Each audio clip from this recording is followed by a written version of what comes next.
Hey everyone, welcome back. It's Lucid, and I am joined by Sai. This is Sai, and I'm joining famed YouTube political commentator Lucid for another turn of Dominions. Yes, we are trying to keep you guys up to date on the ever evolving politics of this late game Dominions game. I said the game twice, but it's interesting. So the latest political shifts, it seems the coalition winds have turned against Zabalba. We haven't had, or at least we haven't had word of anybody outright declaring war against Zabalba other than Gath. Right. So But it's not Arithia and Pan have both contributed to Perpetual Storm, so they're at least taking sides. right. I was gonna say it's not that the Xibalba is going to get 3v1 and just deleted from the game by a gang of the rest of the players, so much as it is that Gath is the one that they're talking to and working with. So even though they're undecided, they are materially contributing to Gath winning this war. Right. Now, we haven't had a ton of messages from Gath this game. You were just mentioning that it's really only once Toby has joined the Fulik team. You mean Xibalba? Yeah. Yeah. That we've gotten these detailed messages, but it looks like we're getting some full accounting, so this is fun. Yeah, so as part of that effort, they counted up the summon totals. On turn 84, Xibalba had 920 Beast Pets, 37 Dark Vines, 1787 Aussies, 23 Onyxes, and unknown numbers of Balam and Shock. Don't want to disclose how we are doing on unique summons, even on national uniques, due to potential wish plays later on. This is another reason why you want your big battle magic cast by non-unique big tanky mages in the deep late game. I guess with the Shock and Balam, they do have unique names, so they can be wished for. But I don't know if any of them are casting anything critical enough to be wished away the way that Ilworth would. Because Ilworth is relatively rare in being a big Earth mage. Yeah, that's true. I think it depends basically on how scarce pearls are. If Nexus goes up, which it has not, that could change. Once Nexus goes up, you start getting pretty casual wish casts. But True. But if it's being split between Pan and Erythia needs to actually invest in setting up more big astral mages, it's only really Pan that would be able to get away with wish spam. Because as we've kind of harped on throughout this game, they're the only ones who have big gem reserves. yeah, the thing I'm interested looking at this, first of all, this just feels like a lot of stuff. But I'm also not sure if it's enough. But 1787 Aussies, yeah. We've seen so many Aussies die this game that normally I would look at this and I'd be like, oh my God, that's so many Aussies. But we've seen 1,700 Aussies die this game, I feel like. It's six bad battles. Right. And we've seen at least that many bad battles for Zabalba. What I haven't seen is anybody ever take a fight against a major Gath Doom stack. Gath has yet to lose a Doom stack. And that's really going to be the question: is does Zabalba have what it takes when Gath rolls up deep with a true Doom stack? Do they have what it takes to fight it? If Zabalba could do that and force Gath to reveal the Defiler of Dreams, which is like a whole nother level of oh shit. But even just forcing them to do it, like if they can just mop the floor with one of the Gath Doom stacks, that will force Gath to probably reveal the Defiler of Dreams. Yeah, it is kind of funny And though that would be a win. Your win that you expect Xibalba to be able to do, even as a thing that there should be aspiring towards, isn't even a win. It's making them use their secret technique. Yeah, we forced Gath to reveal his final form. But even then, it's not even something that Xibalba is aware of yet. Okay, yeah. So Fulik also heard along the grapevine that people are thinking about casting Perpetual Storm. That would be a major bummer for several reasons. One, no flying in battles for non-storm immune units, including all our bats, Aussies, and mages, apart from the Shock. Flyer Seed Strength is reduced to base level. We lose Flying Seed Strength bonus. This means that Aussie/Beast Bat Seed Strength is slashed in half. Only demon units that like Perpetual Storm are Storm Demons and Shadim. Since they have a storm power, they get a small strength boost from Perpetual Storm that slightly increases their seed strength. I never thought about that. I didn't know that they lost siege strength from Perpetual Storm. That's actually kind of huge. Yeah, it does make sense though. I would expect that the seed strength loss makes up or more than makes up for the the storm strength gain. But even then, they're probably still compy with it at least. Right. But again, this is something where Xibalba is relying a lot more on flyers than Gath. So even if they were both negatively affected, it would definitely be coming out in Gath's favor. Yeah. Flyer mobility on the strategic map is greatly reduced. That's probably the biggest one. Minor income penalty. Not much of a bummer. We have several ideas on what to do if Perpetual Storm goes up, but we are counting ourselves lucky that no one can natively summon the Dwarves of the Four Corners. Taking down the Perpetual Storm that they cause requires killing or wishing away and then killing at least one of them. While taking down the global is a bit easier, put up another global that dispels it. Blood goes a little cheap for us, even though we probably won't be able to overcast a max cast Perpetual Storm, kill the global caster, etc. Gath does have a large amount of Storm Demons, Shadim, and Seer, so the negative impact of Perpetual Storm would be much lower on him than on us. In fact, yeah, as we were saying, it's actually an upside for him because Yeah. he doesn't rely on flying map mobility basically at all, like and also that he has very many units that are benefiting from this storm power. Yeah, and it's worth pointing out that Zabalba is a nation that has very easy access to blood air on the Kamazot and on the Aits. So they can do like, mass storm demon summoning and stuff with a lot of boosters. So them not having that is kind of a choice. And kind of, if you think about it, if you play Zabalba without shock resistance, one thing to think about is like, you could be like, okay, well, some of my troops won't have shock resistance, but I'll counterbalance that by having a lot of storm demons I summon, Yeah, and because he is using the corpse constructs as his blood patrollers, he also has a shock resistant front line that he can use to like go with the storm demons that can tank the friendly fire. Right. But I think when we look at the accounting here, it might be better if like 700, maybe like 800 of these Aussies were turned into storm demons. I'm not sure how many that would be. I think the beast bats are just from the Ananqui. Yeah, most likely. But yeah, I think that would probably, it would have reduced to some of this is like Monday morning quarterbacking, right? Because I don't think people plan on Perpetual Storm is not common. It's not something you normally plan around. But in this case, he's like very exposed to it. And if he had more Storm Demons, it would be way less impactful. Yeah, well, the other thing though is that the only generic unit that he has on that list at all are the Dark Vines. And while those are great, I love me some Dark Vines, and I definitely think that like they are something that is worth investing into, just because of how much good supporting magic Xibalba can bring for them. It is worth noting out that it is worth pointing out that those are the only non-national things there. So he isn't doing any of the other bulk demon summoning, like not storm demons, which is probably like one of the best options that he could pick, but no demon knights either, or like devils or whatever. And Anarchy, I believe, can random fire, so like he actually has a lot of options for those generic demons that he could be spamming with the Blood 9 stuff. There's something else we have to talk about, and that is that these Dark Vines are also countered by Perpetual Storm, because Dark Vines are slow as shit. They're so fucking slow. And really, the only way to use them is to have either only Dark Vines on the field that are going to be engaged in melee, and you're just going to count on your enemy coming to you, or you cast Mass Flight on them. And okay, so you can also like block off your units to be behind the Dark Vines. Like Dark Vines can very easily make an entire wall front line if you want them to be like fighting alongside other of your units. Like you don't need to separate out your army necessarily. Okay, that's a good point. But that's even hard to, I don't know. Yeah, no, that could work. But like it's very hard to get the Dark Vines to engage well with your army. They're kind of like cubes in that sense. Right. But, I mean, we've seen TNT use cubes alongside their sacred units very effectively. So I actually don't think that that's so much of a problem. But TNG has been clutching on the cubes with flight. Like TNG has almost always been doing mass flight on the cubes. They didn't in the battle where they were using, what was that shock spell? Shimmering Fields as like their primary damage source. And they had Sacreds, I think, behind the cubes in that one. I think the Sacreds were on fire, but I may be wrong. Yeah. Yeah. So the Sacreds would like spin their ammo and then charge in. So I don't know.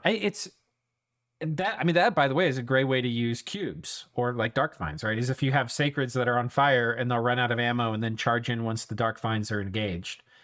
But they're so slow, it's really hard to get them to engage properly without flight. Yeah, I think that's a scripting thing, though. But it really depends on what both sides are doing. Between the two sides, like mage-wise, it does make sense that would be more of an issue, in part just because you don't necessarily want to blob up into Gifts from Heaven spam, which we know that Gath is capable of doing.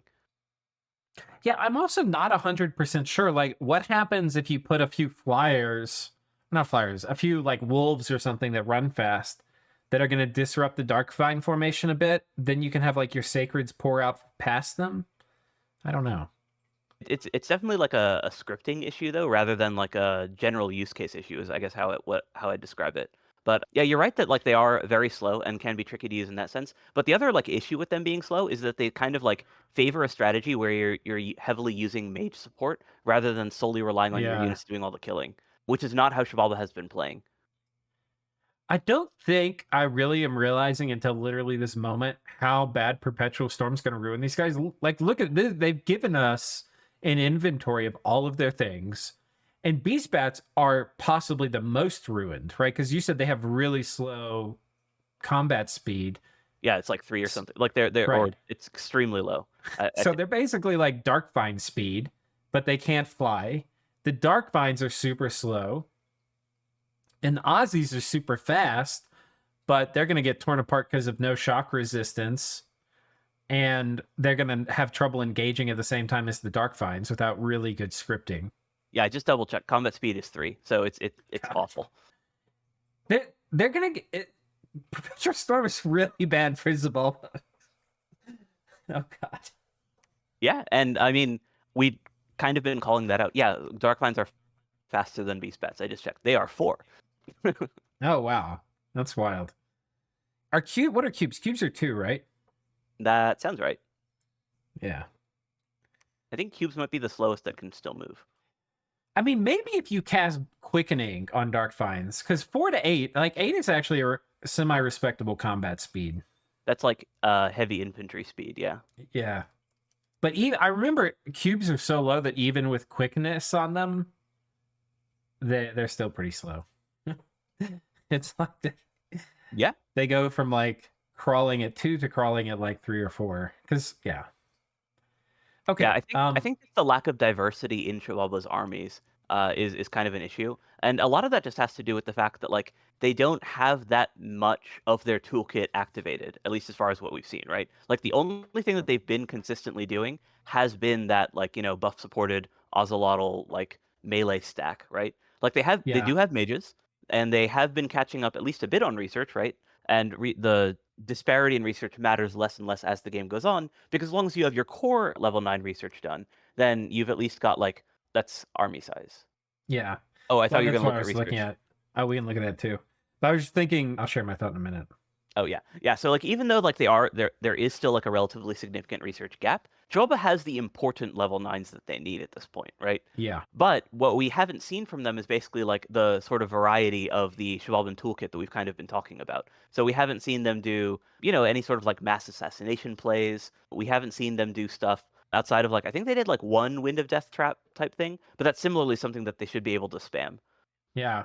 So like if that's something It's that also worth us noting that the Defiler of Dreams are one of the best counters to the assassination play. Because like normally the Zabalban assassins are gonna like cast toward skeletons or do like lifelong protection or something, right?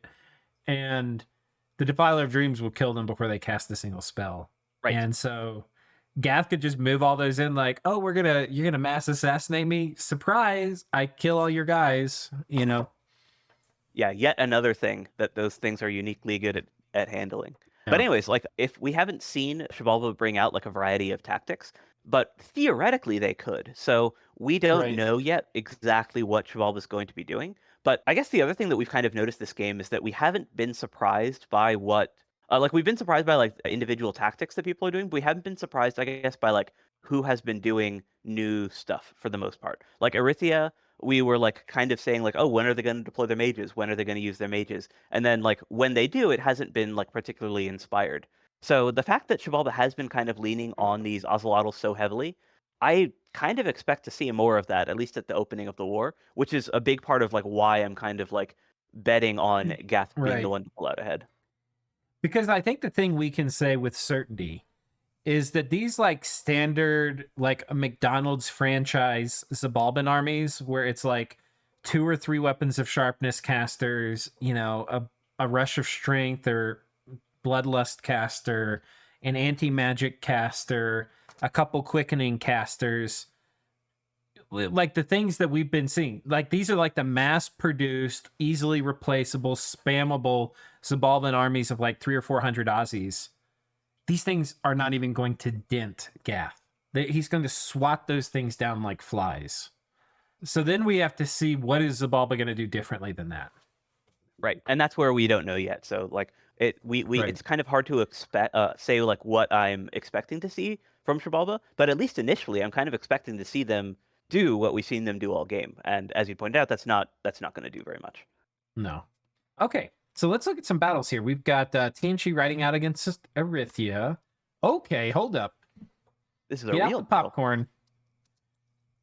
Okay. Wow. Erythia copying a lot of the Tianchi stuff. Normally, when I see the Draconians, I'm thinking it's Tianchi. But here we've got a pile of devils. We've got this. I think these Vine Ogres are evocation bait up front. So this makes a lot of sense. It's pretty good placement. Draconians also do have fairly decent HP pools, so they are similarly like decent evocation bait as well. They are a great all-around troop too. You know, good MR, good, usually pretty good morale.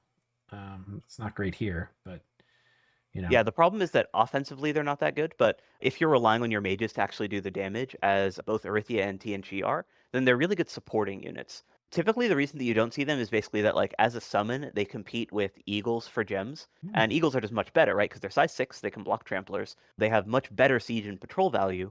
So the reason that you would see Draconians instead is basically because you either have fewer air casters, so you want to get, like, more bang per mage rather than more bang per gem, or when you're getting or like when you're expecting the game to go late enough where the Draconian Chief's summon Draconian becomes more effective. That like, well, this is going to pay off because he'll just keep giving me one more for free every turn. And this game definitely has gone late enough that would have been like a worthwhile investment. Here's a strange mechanic I don't know if you've ever noticed, but these are like weird little details that are in Illwinter's games that I love. But like this guy, you're like, oh, he has a headbutt attack. That's kind of strange. And then you look at it and you're like, oh, he's lost both of his arms. Normally, when you lose both of your arms, you get an attack called Useless Kick. But this Tartarian Spirit doesn't have feet. Oh, right. And so it gets a headbutt instead. Like, but they programmed that into the game. You also need to have a head slot, I believe, to get headbutt. Right. I remember I was looking at the wound mechanics or something else, and there are like a bunch of things. So there's like, you know, unique tentacle wounds, like you can lose a tentacle and stuff like that. But yeah, like if you can have a unit with no legal attacks, similar to how monoliths and those sorts of things don't have attacks of their own. Yeah, like I wonder if he were to lose his head slot so that he has no feet, no arms, and no head. Yeah, he just wouldn't have an attack, I believe. He wouldn't have an attack. Okay. We need screen. Somebody can do. You can do it with vampires. I know you can lose a head on a vampire. We just need somebody to fully cucumber. It's not a quadriplegic or a quadra amputee. It's a quin. We need a quintiplegic. Only the core. Only the torso allowed. Yeah, I'd be interested in seeing that. Yeah. I'm pretty sure that it just doesn't have any attacks though, but that's based on like dim recollection of the afflictions table. Okay, so this is kind of interesting. We have a kind of interesting army from Erythia. You know, a lot of mages, pretty high quality in-game summons, tart thugs, devils, kind of haphazardly arrayed, but we have some important things like, you know, evocation bait up front. TNG's side, we have some weird shit. We've got some wyverns, which are kind of interesting for having shock resistance. We've got Ziz, which have a cold attack and have fear, or cold aura and fear. Yeah, so Ziz are units that you don't see very often just because the mages required to summon them tend to be very valuable. Because they're like air death mages, you can never have enough of those. And typically, if you just need like size 6 bodies, you use living eagles because they're much more efficient. They are great, but like getting I think it's only one per summon. It's just so expensive in mage turns that you don't see these units very often. But TNG, given that they've been kind of sitting under their forts for a while, probably has had the spare mage turns to try to get like gem efficient, mage inefficient summons out. And yeah, these are among them. They were trying to get these specifically earlier for the Chill Aura. And I can't remember exactly what it was for, but it was like to put some caster asleep. so that they wouldn't be able to cast like Vortex of Returning or something after. Right, to stop the Pangea Vortex of Returning thing. Yeah. And since they're storm immune, then they don't care about the storm staff, so they can actually still Right. get onto the caster. Wait, are they storm immune? Oh yeah, they are. Damn, that's pretty cool. Yeah, this is a pretty good unit. Damn.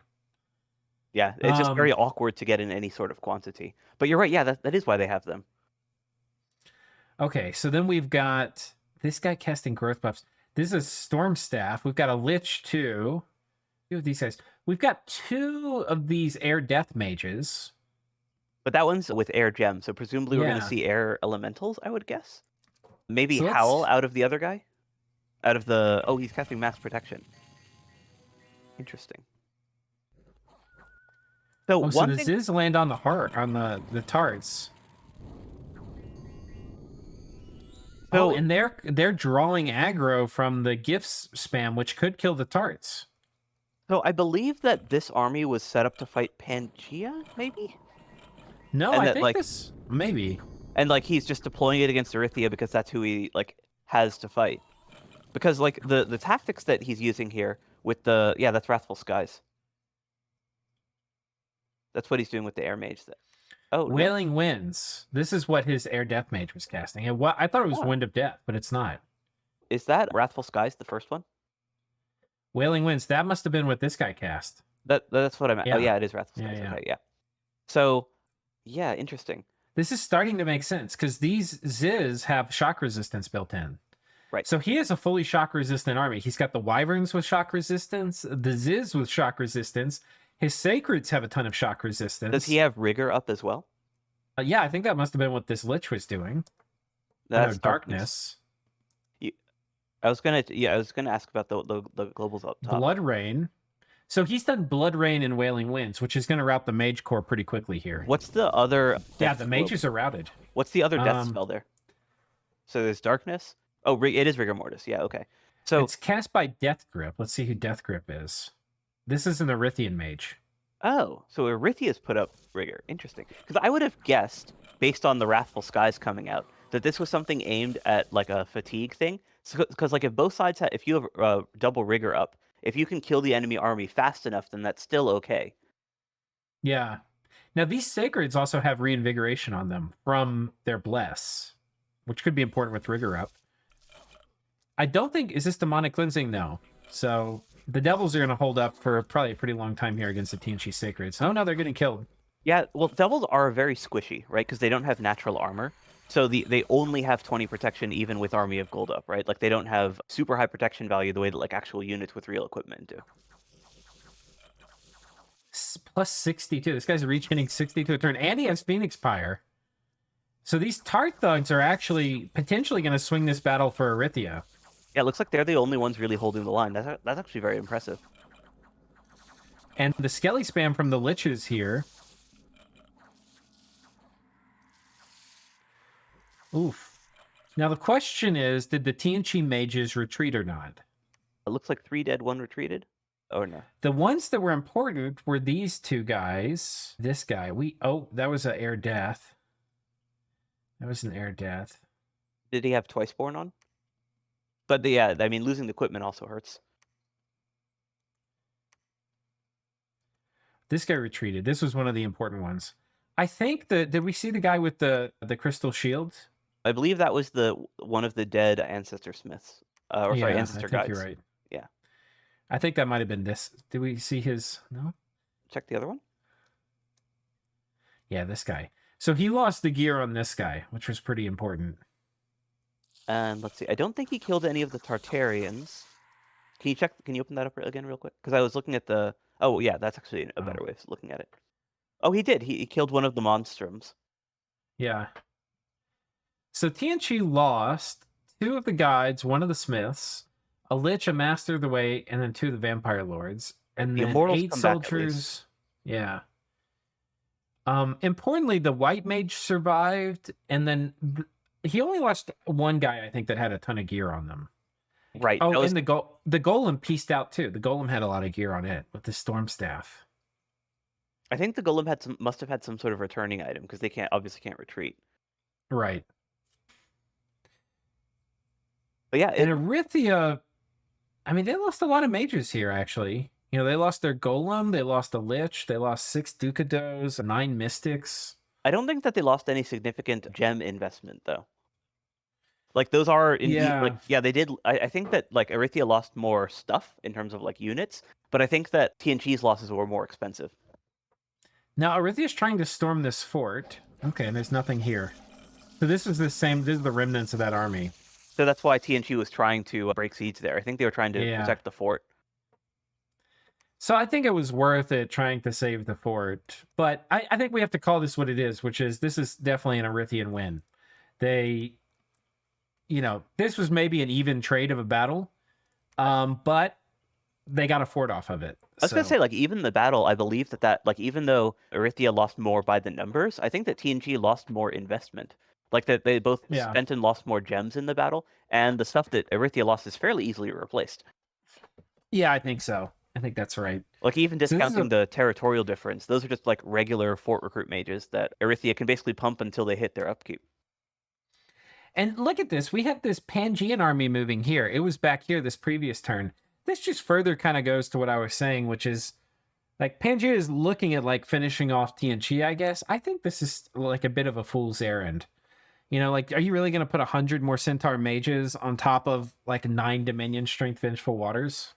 Yeah, but this kind of goes to more of what like I guess I was predicting, which is that Pangea doesn't seem to see the Gath Shibalban war as being something that they need to respond to immediately, or something that where they need to like Yeah. have everything on the wings ready to respond. So like I don't like even disagree with you that like it is something that could definitely swing very quickly, but I don't think that Pangea is playing that way, and that like just Right. like I think that they expect to be able to continue to focus on TNG and be like, yeah, these two guys are distracted. We'll do our war.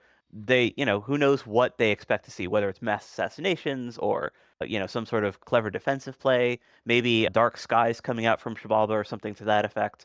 But like, you know, whatever it is that they might be imagining is coming, they don't think that that war is going to end very quickly. Yeah, that's a good point. This looks funny. TNG attacking with Thralls. And Thralls are kind of notoriously bad. Yeah, Thralls are great for their cost, which is nothing. Any unit that's free is useful just for like, you know, siege chaff and stuff. 3 crossbowmen. Carry the day. But yeah, they run into the issue that Maenads do as well with raiding, which is that they HP route very easily. Mm-hmm. And they don't even have the berserk that Maenads do. Yeah. Oh, and look at that Harpy soloing a fort. Wait, where is that? To the right. This? One more. Oh, nice. Yeah, maybe he was on this before and then moved off and left the Harpy there. Yeah, that's usually why that happens. It's either that or they forgot to put PD, but I'm guessing at this point that it's them moving off. Oh, they actually, so TNG was raiding and Pangea actually responded to this. Yeah. God. This is the advantage of having these Sage stacks, is that like, this is just so hard to counter. Yeah. And like even a relatively like decent commitment raid doesn't stand up to this. Yeah, you're just donating 4 sacreds to the Pangean cause. And this is something that like Pangea very easily can spread, but like the reason that they put them there is because that's the only unforded province in the region. So it actually makes total sense for Pangea to respond like that. Yeah. Okay. I think that's it for the TNG front. Let's see if we missed anything here. I mean, we see that they're bouncing the sickle farm around as they said that they would. Yeah, we could take a look at where they put it. Well, they said that they're kind of switching between land and water, so it's not going to be in the same place every turn. Right. But so they put it here this turn, but and presumably it'll move.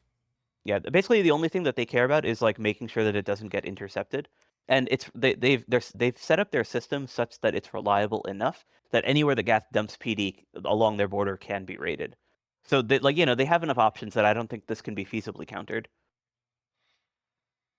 Yeah, that's possibly true. But if they put it back in that same water province, there's a chance that somebody tries to hit it. True. It's more just that like they don't need to pick that water province, right? Like they have other stuff that they can cycle through. 1 second, I'm gonna pause real quick. Okay, sorry, I'm back. So I think we've covered the battles. I don't think too much else happened. Yeah, and as you pointed out, we're not really going to see the major swings until the actual opening moves of that Gath Shibalban war. And I think next turn, which It's turn 88 that the attacks come Yeah. through. So next turn should be quiet as well. The only things that we'll be seeing next turn are the troop buildup. So we'll be able to kind of make Right. guesses as to where the fights are going to happen. Yeah, and I think it's better. I mean, we could look at troop buildup now, but I think it's better to wait till next turn to really comment on it. Right. Okay. So maybe we do, and I think we're at 30 minutes, so it probably doesn't make sense to to add another turn to this episode. So yeah, I guess we'll see you guys in the next one then. Do you have anything you want to add? No, I think next turn is where we're going to be seeing the like discussions of where we can expect fights. If you want to pad that out, or we could like look at the buildup and then jump straight into the turn 88, which I expect to be very big. Like I think turn 88 is probably Yeah. going to be Yeah. one of the longer turns. My expectation, though, based on how these sides have been playing, is that if Perpetual Storm does not go up on turn 88, we're going to see Xibalba hit basically as many provinces as they can with those mid-sized Ocelotl raiding parties. And we're going to be seeing Gath do probing strikes in order to see what Xibalba's force makeup looks like while having, I don't know, maybe like 2 or 3 very serious Doom stacks kind of marching in towards what they would consider to be critical provinces. Yeah, I think that's possibly the way Xibalba could win this conflict is if they can manage to keep these kind of McDonald's-sized armies away from the Gath Doom stacks, but those armies are still scary enough where they're going to demand very serious counters. The other thing is that once they move, if they are making a move that's not legal under Perpetual Storm once that goes up, then they can get caught out very easily. And that's very scary. Yeah. Like, imagine that Xibalba was on this fort and they were going to like jump to this throne, which might be a legal move by flying. If Gath were to put Perpetual Storm up, it would just cancel the move. And they're going to be stranded on this fort, and it gives Gath one turn to predictably run into the army. So it's also really good at if you're doing complicated movement, like moving multiple parties to like hit a single province at the same time, and then somebody casts Perpetual Storm, you're almost guaranteed to screw up, and like only half the army's going to show up, and you're going to win that fight. Yeah, it's very, very scary on the turn that it goes up. And even knowing that it's going to happen, you either have to like pretend that you're a map move 1 nation in order to play around it, or just, you're going to get hit by it. And you just have to kind of like minimize how much it's going to hurt when it happens. Yeah, in fact, that's actually a really good point. Like, it would be, if you had no intention of casting Perpetual Storm, you could just put the word out on the street by talking to everybody except Xibalba and be like, hey, I'm going to cast Perpetual Storm. Are you okay with that? And then, like, the word will make it back to Xibalba, and then they're going to have to play like they're a map move 1 nation. Yeah, I think that what I would do as Xibalba if I'm like playing around Perpetual Storm is opening turn, do all the like deeper stuff, like everything that you want to do is multi-province move then, and from there move only 1 province at a time. Because if you're surrounded by 4 enemy provinces, you still have a degree of flexibility in terms of where you go, even if you're only moving 1 province at a time. Yeah, that's a really good point. And once you get deep in the enemy land, that's going to open up a lot of different movement possibilities. But the flip side of that, there's not a lot of easy Gath targets around here. I mean, there's a lot of small armies. So yeah, and I mean, these are things that the McDonald's Xibalban stack could kill. But some of them aren't. Like, I don't know.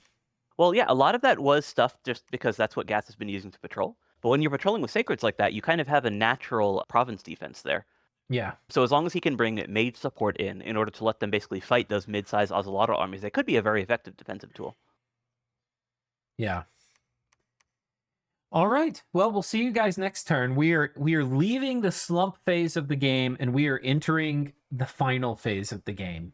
Well, and final phases. There might be 2 more wars left, but probably not more than 2. But I think these are all going to be connected. I don't think I find it highly unlikely we'll enter another peace phase. Agreed. Just because once this Xibalban Gath war starts swinging one way or the other, everybody's going to be forced into action. It's going to be very hard for the game to go back into a peaceful state, I think.